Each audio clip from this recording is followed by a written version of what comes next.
하나님이 오늘 우리에게 주신 말씀은 여호수아 9장 16절에서 27절까지의 말씀입니다. 여호수아 9장 16절에서 27절까지의 말씀을 제가 봉독해 올리겠습니다. 그들과 조약을 맺은 후 사흘이 지나서야 그들이 이웃에서 자기들 중에 거주하는 자들이라 함을 들으니라.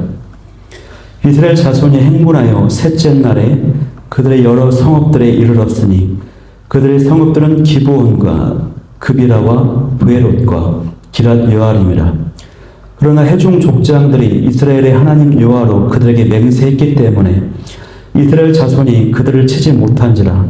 그러므로 회중이 다 족장들을 옹망하니 모든 족장이 온 회중에게 이르되 우리가 이스라엘의 하나님 여호와로 그들에게 맹세하였은즉 이제 그들을 건드리지 못하리라. 우리가 그들에게 맹세한 맹약으로 말미암아 진노가 우리에게 임할까 하노니 이렇게 행하여 그들을 살리리라 하고 무리에게 이르되 그들을 살리라 하니 족장들이 그들에게 이른 대로 그들이 온 회중을 위하여 나무를 패며 물을 깃는 자가 되었더라. 여호수아가 그들을 불러다가 말하여 이르되 너희가 우리 가운데에 거주하면서 어찌하여 심히 먼 곳에서 왔다고 하여 우리를 속였느냐. 그러므로 너희가 저주를 받나니 너희가 뒤를 이어 종이 되어 다 내 하나님의 집을 위하여 나무를 패며 물을 깃는 자가 되리라 하니 그들이 여호수아에게 대답하여 이르되 당신의 하나님 여호와께서 그의 종 모세에게 명령하사 이 땅을 다 당신들에게 주고 이 땅의 모든 주민을 당신들 앞에서 멸하라 하신 것이 당신의 종들에게 분명히 들리므로 당신들로 말미암아 우리의 목숨을 잃을까 심히 두려워하여 이같이 하였나이다. 보소서 이제 우리가 당신의 손에 있으니 당신의 의향에 좋고 옳은 대로 우리에게 행하소서 한지라. 여호수아가 곧 그대로 그들에게 행하여 그들을 이스라엘 자손의 손에서 건져서 죽이지 못하게 하니라. 그날에 여호수아가 그들을 여호와께서 택하신 곳에서 회중을 위하여 여호와의 제단을 위하여 나무를 패며 물을 깃는 자들로 삼았더니 오늘까지 이르니라. 아멘. 네, 오늘 저는 생존을 위한 행동, 특별한 은혜, 생존을 위한 행동, 특별한 은혜라는 제목을 가지고 말씀을 나누도록 하겠습니다. 오늘 말씀은 이제 여호수아 9장 후반부 말씀인데요. 어제 본문에서 살펴보면 기브온 사람들이 이스라엘을 속여서 언약을 맺게 되었는데 오늘은 그 기브온 주민들의 그 거짓이 이제 들통나고 맙니다. 그리고 이후에 이스라엘이 어떤 결정을 그들에게 내렸는가를 보여주는 말씀이에요. 16절부터 보면은 조약을 맺은 후 3일이 지나서 기브온 주민들의 그 거짓말이 이제 들통납니다. 이 기브온 주민들은 기브온 성읍과 그 주변의 그 세 성읍들의 그 세 성읍에서 살고 있는 사람들이었어요. 17절 말씀을 자세히 보면은 이스라엘 자손이 행군하여서 셋째 날에 그들의 성읍에 도착하였다라고 나옵니다. 고대 국가 간의 갈래를 이제 보면은 어떤 조약을 맺었다, 화친을 맺었다 했을 때 그 맺은 당사자들이요 서로 상대방의 나라를 이제 친선 방문을 한다고 해요. 사절단이 서로 각국의 나라에 방문해서 구체적인 내용을 이제 확정했다고 합니다. 그래서 이스라엘 입장에서도 기브온 족속들에게 사절단을 이제 보낸 것으로 보입니다. 그러면서 그렇게 가는 중에 그 이웃 성읍에서 이 기브온 주민들이 거짓말한 것을 알게 되었고 또 기브온 그 성읍에 가서 이제 대화가 이루어지는 것이죠. 여러분, 거짓말은요 반드시 드러나게 돼 있습니다. 또 어떤 잘못된 절차로 어떤 일이 진행되었을 때는 그것이 반드시 그 결과가 나타납니다. 뭔가 문제가 있는 결과로 드러나게 돼 있어요. 이 기브온 주민들이 거짓말을 했다. 그것 때문에 우리가 조약을 맺었다라고 발견했던, 알고 나서 이 이스라엘 백성들이 얼마나 놀랐을까요? 이 기브온 주민은요, 가나안 땅의 히위 족속입니다. 히위 족속. 이 히위 족속은요, 가나안에 이제 7족속에서 대표적인 7족속, 7족속이 있는데 하나님께서 분명하게 멸절시키라, 진멸하라고 말씀하신 족속이 그 7족속인데 그 중에 명확하게 희의 족속이라고 되어 있거든요. 그들과 어떤 조약도 맺지 말라고 하나님의 말씀하셨는데 이스라엘이 그것을 어기게 된 것이요. 백성들의 마음이 얼마나 놀랐을까요? 그 조약을 맺은 당사자들은 누굽니까? 이스라엘의 이제 대표들입니다. 회중 족장들이라고 나오는데 이 회중 족장들은 12지파의 각 지파를 대표하는 리더들을 가리키고 있어요. 이들이 하나님의 이름으로 맹세해서 조약을 맺은 당사자들입니다. 하나님의 이름으로 맹세했기 때문에 그 조약을 절대 깨뜨릴 수가 없어요. 하나님 앞에서 하나님의 이름으로 한 맹세는요, 반드시 지켜져야 됩니다. 근데 이 일 때문에 어떤 일이 벌어집니까? 18절 말씀을 보니까요, 이스라엘 자손들이요, 그 회종들이 다 족장들을 원망했다라고 되어 있어요. 그런데 이 원망하다라고 하는 단어는요, 어디에 쓰여진 동일한 단어입니까? 출애굽한 이스라엘 백성들이 광야에서 원망했던 그 단어와 똑같아요. 그 원망하고 불평해가지고 어떻게 됐어요? 큰 어려움을 당하지 않습니까? 광야길이 힘들다고 원망하고 먹을 것이 없다고 원망해서 불뱀이 나타나가지고 많은 사람들을 물어 죽였습니다. 가데스 바네아에서는 정탐꾼을 보냈더니 10명의 정탐꾼들이 원망하고 불평하고 부정적인 보고를 하니까 그 보고를 듣고 많은 백성들이 원망하고 불평해서 그 광야에서 다 죽게 되고 40년 동안을 방황하게 되지 않습니까?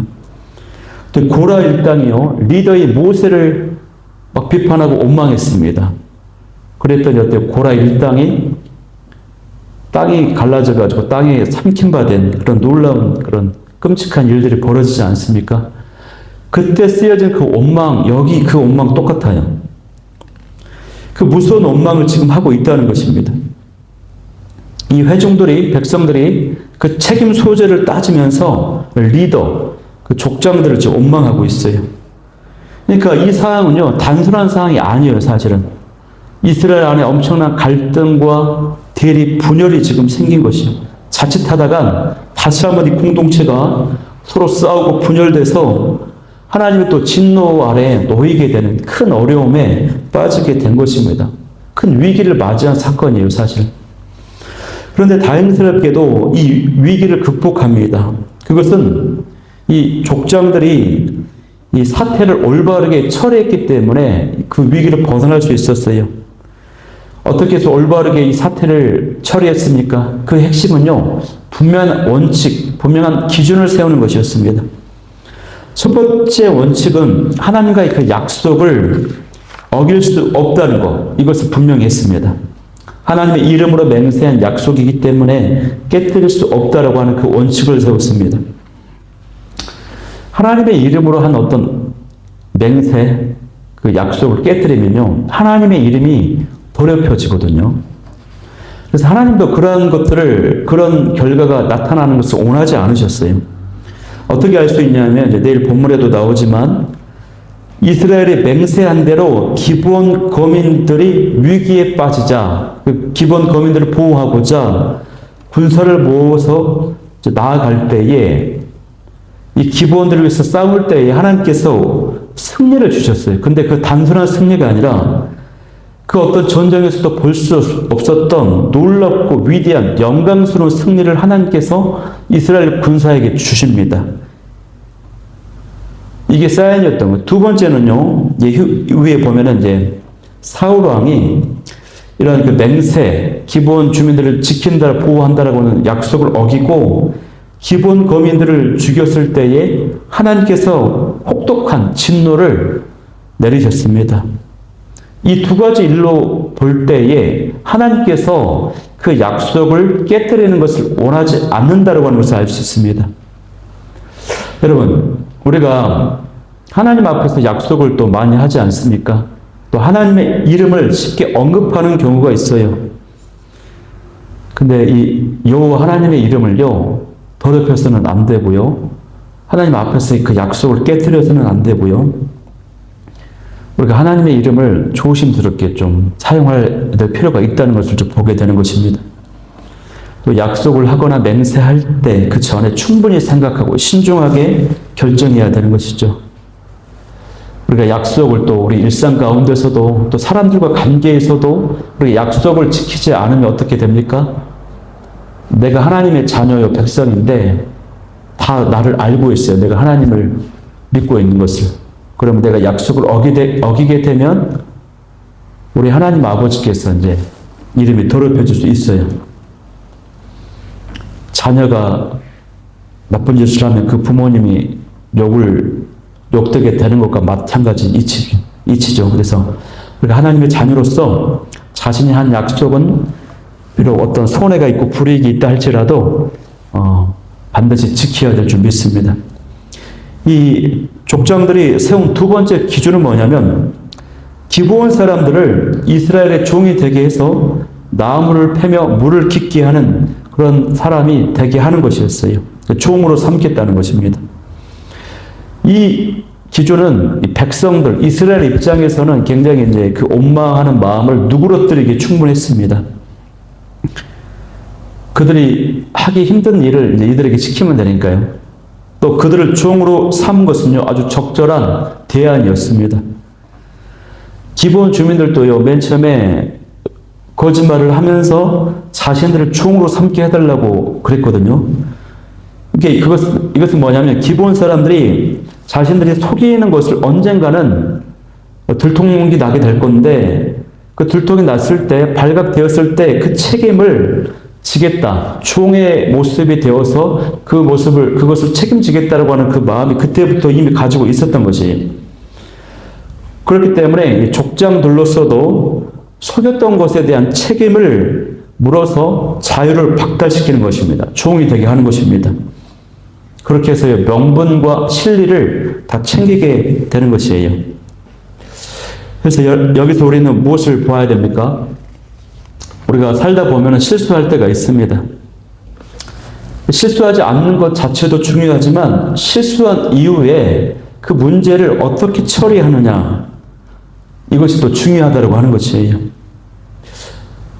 모든 사람은 정도의 차이는 있겠지만 다 실수를 해요.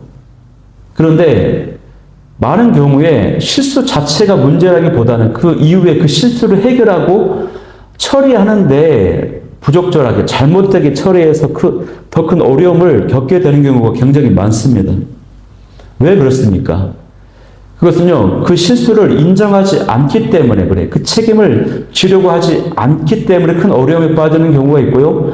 그거를 조금이라도 더 어떻게 해보려고 요령을 피운다거나 꼼수를 쓴다거나, 쉽게 말하면 그러니까 하나님 앞에 또 사람 앞에서 정직하지 않게, 진실되지 않게 정면 돌파를 하지 않기 때문에, 그런 모습 때문에 그 실수를 처리하는 과정에서 더 큰 어려움과 문제를 만나게 되는 것을 보게 되는 것이에요.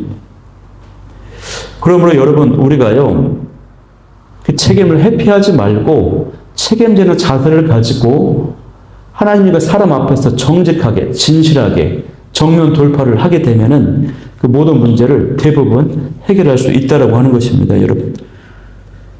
그리고 그 실수의 사건이 나를 낙심케 하고 좌절하게 하는 것이 아니라 다시 한번 그것을 정직함과 책임감으로 극복해서 다시 한번 그 사건이 성숙함으로 연결되는, 나를 배우게 하고 유익하게 하고 성장시키는 그런 기회로, 발판으로 삼게 되는 은혜가 있기를 간절히 소망합니다.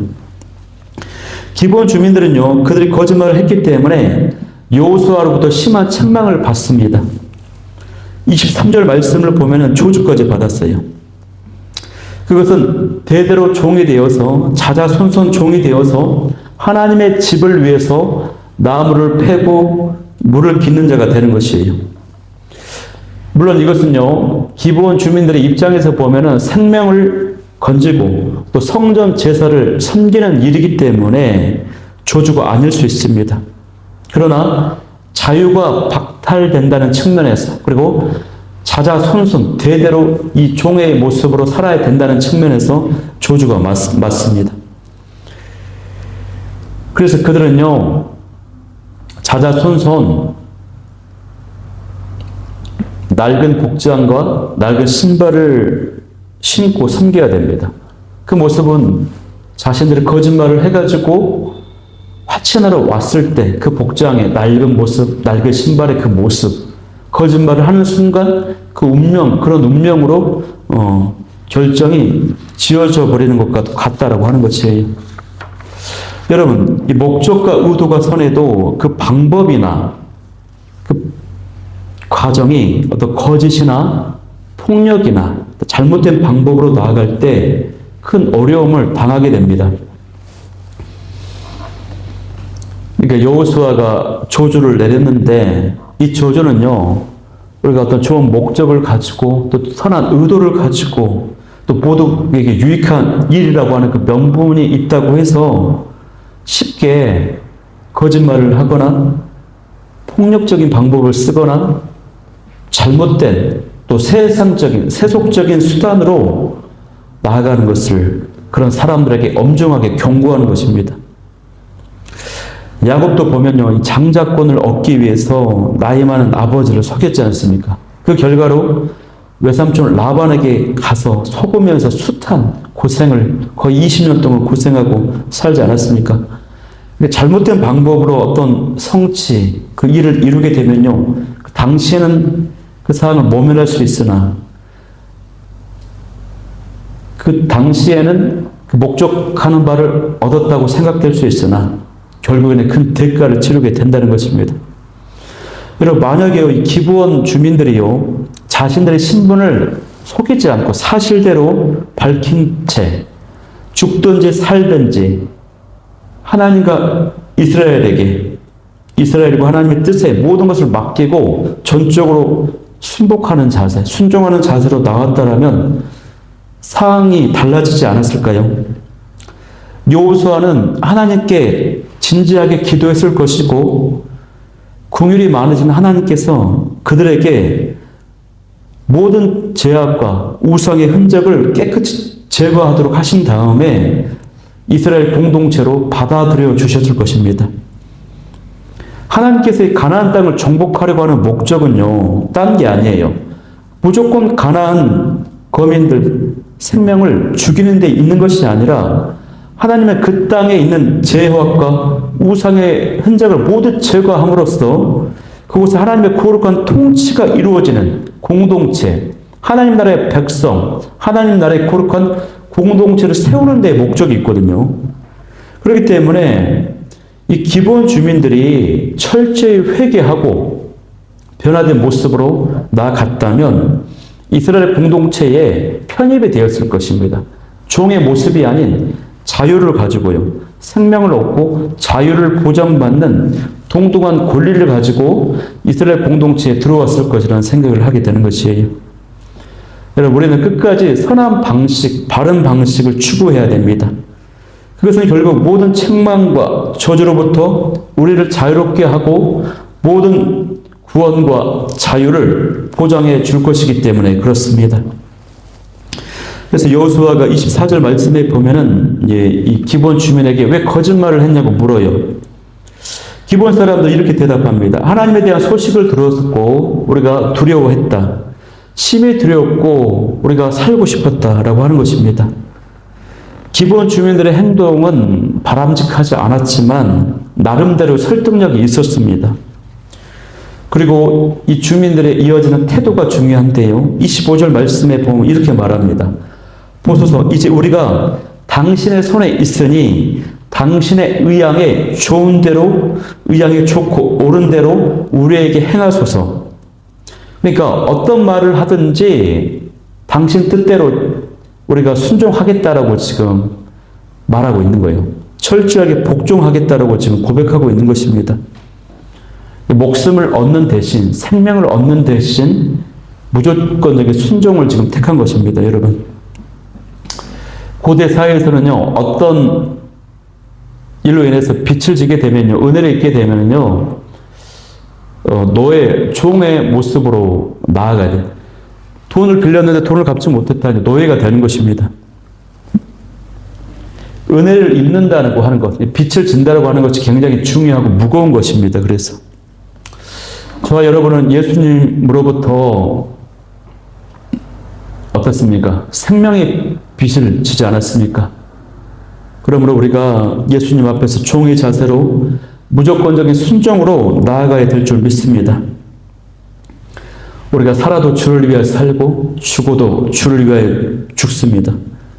사나 죽거나 우리가 주의 것임을 고백합니다. 자, 한 가지만 짧게 나누자면요. 여호수아가 이제 기브온 주민의 대답을 듣고 사람들의 생명을 이제 건져주죠. 그리고 이스라엘을 위해서 일을 하게 만들었습니다. 그런데 이 나무를 패고 물을 깃는다고 하는 이 일은요, 사실 여러 가지 영역의 일이 있어요. 그런데 여호수아가 그 많은 영역의 일 중에서도 성전 제사를 돕는 일을 그들에게 맡깁니다. 이유가 있습니다. 왜 그랬을까요?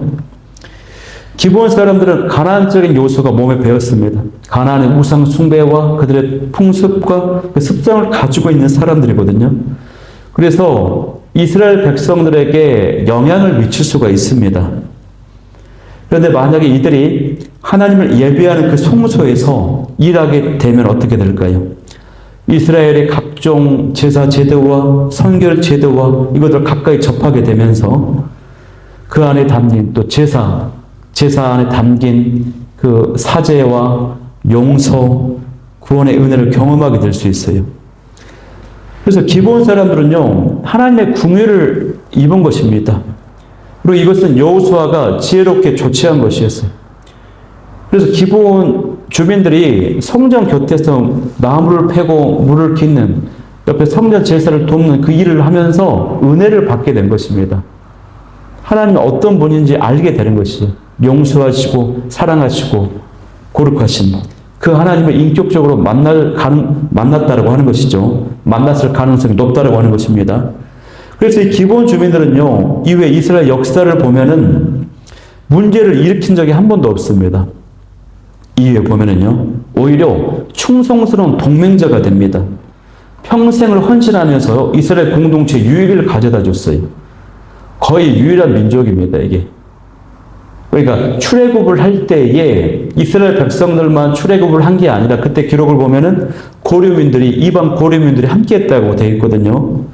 근데 그 이방 고려민들은 여러 차례 중대한 문제를 많이 일으켰어요. 이스라엘 역사를 보면. 그러나 기브온 주민들은 이에 보면은 굉장한 그 유익을 공동체에 주었다고 하는 것입니다. 이게 어쩌면 성전 가까이에서 역할을 해서 은혜 받아갖고 하나님을 확실히 믿게 되어서 그렇지 않았나 이런 생각을 해보게 되는 것입니다.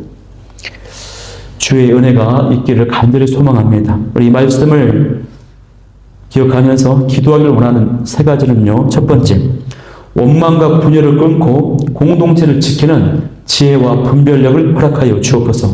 두 번째는 하나님의 이름으로 한 약속을 지키는 신실함과 책임감을 허락하여 주옵소서. 세 번째는 실수 후에도 정직하게 책임을 지며 은혜 앞에 이 기브온 주민들처럼 온전히 순종하게 하여 주옵소서. 이 기도 제목 가지고 우리 기도하며 나아가도록 하겠습니다.